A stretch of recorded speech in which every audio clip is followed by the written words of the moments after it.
Peter de Neuve, le livre du cœur. Chapitre 17.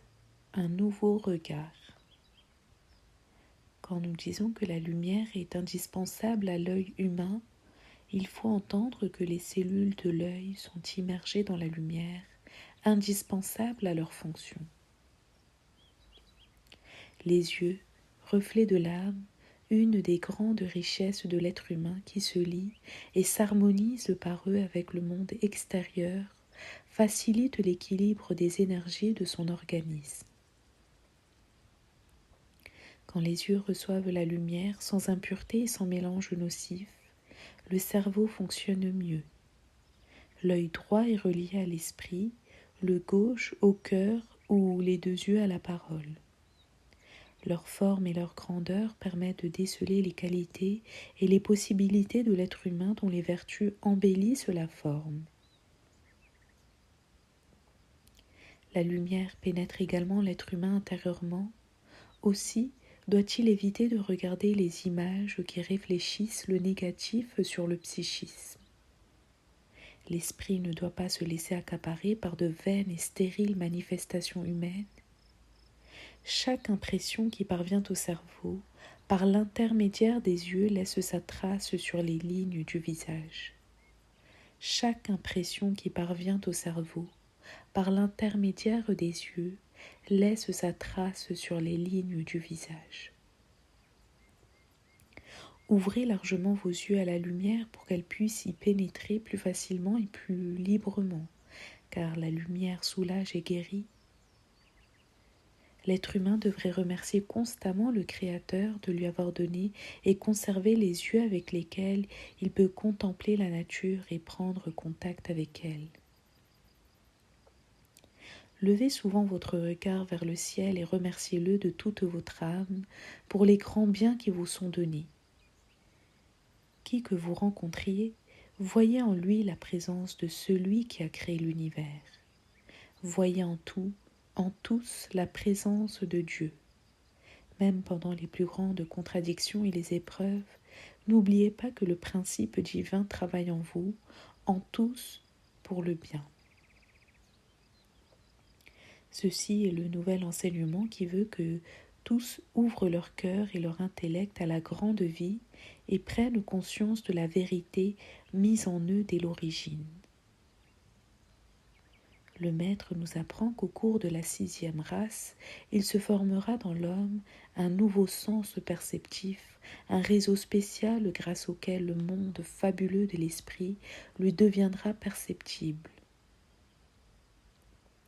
Quand ce réseau sera formé, la conscience humaine sera en état de percevoir la seconde octave des couleurs. Les couleurs émettent des vibrations mécaniques et aussi d'autres organiques et psychiques. Nous devons être prêts à recevoir cette lumière. La lumière actuelle n'est que l'antichambre de la nouvelle lumière. Quand les yeux de l'homme s'ouvriront grâce à ce nouvel organe, il verra qu'il y a dans l'air des choses merveilleuses, invisibles pour le moment. Quand on regarde l'air à l'aide des yeux corporels, on ne voit rien et on a l'impression que l'air est transparent. Mais quand l'homme commencera à percevoir la nouvelle lumière, il découvrira tout un monde nouveau. Il arrive parfois aux humains de voir des fleurs, des vallées et d'autres choses qui ne sont pas ici sur la terre. Il y a un monde invisible qui nous environne de toutes parts et au milieu duquel nous nous mouvons. Un jour, vous pourrez voir ce monde. Ce n'est qu'une question de temps. Pour le moment, nous devons étudier ce qui existe sur la terre. Grâce à leur dernière découverte, les hommes de science se rapprochent déjà du monde invisible avec lequel il faut aussi établir un contact réel. Un jour, au lever du soleil, chacun des rayons qui pénétrera dans vos yeux vous parlera. La lumière vous parlera, l'eau vous parlera, le vent aussi. Tout autour de vous, vous entendrez le plus beau langage que vous ayez jamais entendu. Une fleur vous dira « Sois le bienvenu ». Les gens croient connaître la vie et c'est à peine s'ils ont jeté un coup d'œil. Lorsque vous regardez le ciel, vous n'avez qu'une idée confuse de toutes les possibilités qui cachent en lui-même avec tous ces mondes. Vous apercevez une nuée, mais cette nuée est un monde immense, tout comme notre univers. Quand vous levez les yeux pour admirer l'azur du ciel, pensez à la signification du monde manifesté.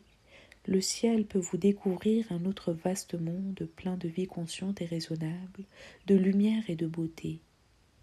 Ces moments encore passagers vous unissent au centre du soleil et vous permettent de capter des énergies vitales supérieures et hautement bienfaisantes. Toutes les formes existent dans la vie et la nature constitue l'alphabet divin d'un grand livre sacré que l'homme doit apprendre à déchiffrer pour mieux comprendre le sens de la création. Durant de longues années, il devra étudier cet alphabet cosmique composé de symboles, d'images et de formes. Et plus il apprendra, plus s'élargira le cercle de sa conscience, lui découvrant la présence de la vie là où il ne la soupçonnait pas. La vie est partout, elle pénètre le visible et ce qui demeure invisible pour les yeux humains, actuels, en dehors même de la nature, nos pensées, nos sentiments, nos états spirituels créent des formes astrales et mentales qui sont l'expression, bonne ou mauvaise, d'une force, d'une idée incorporée en eux. Pour son développement spirituel, l'homme doit éviter d'arrêter son regard ou sa pensée sur des images ou des faits inharmonieux qui risqueraient de troubler son esprit. Mieux vaut qu'il admire ce qui est beau dans la nature et dans la création humaine. L'être qui tient longtemps dans son mental l'image d'une certaine forme, d'un tableau, d'une figure humaine, d'un paysage se lie avec les forces et les énergies qui y sont inclus et en est influencé d'une manière positive ou négative. La même loi s'applique à la lecture, à l'audition de conférences, des nouvelles ou des images diffusées par la radio et la télévision. Les belles images, les réalisations réussies émettent des énergies spécifiques qui nourrissent le corps spirituel. C'est en cela que réside la grande loi occulte des formes des images, comme méthode d'éducation pour les êtres de tout âge. Ce domaine est vaste à étudier et chacun peut s'en servir pratiquement pour tirer bénéfice en activant son évolution.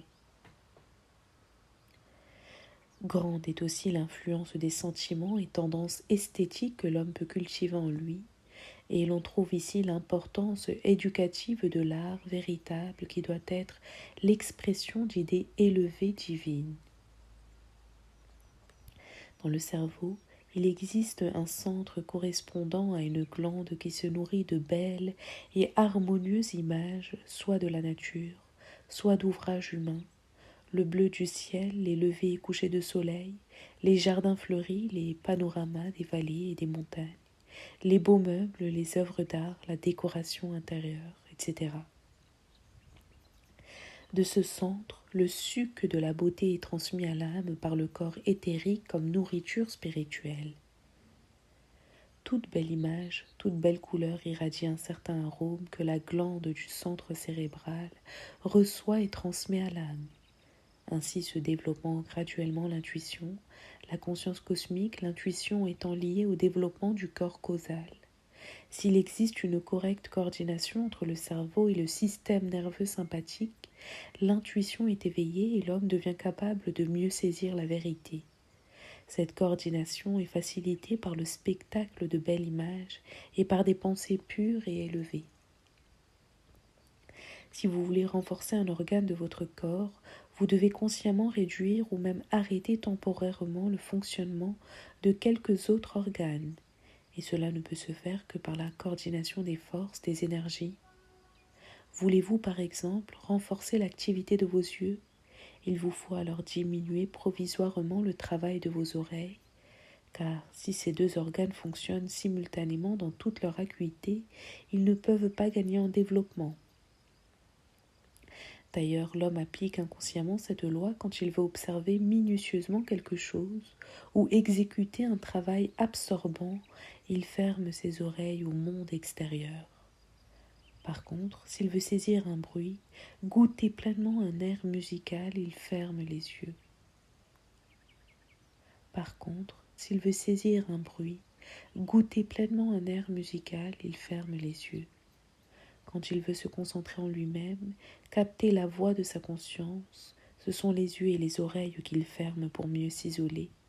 De cette manière, il utilise les forces intérieures des organes en repos pour renforcer les autres organes dont il veut se servir à ce moment-là. Donc il faut qu'on puisse par le regard refléter une pensée juste avec douceur, par les mouvements conscients et contrôlés, exprimer l'harmonie et la beauté. Ce faisant, on agit d'une façon bénéfique sur son prochain en l'incitant à s'énoblir, à s'élever, à tendre vers le beau, le parfait. Au contraire, le mouvement inharmonieux émanant le désordre, le désaccord.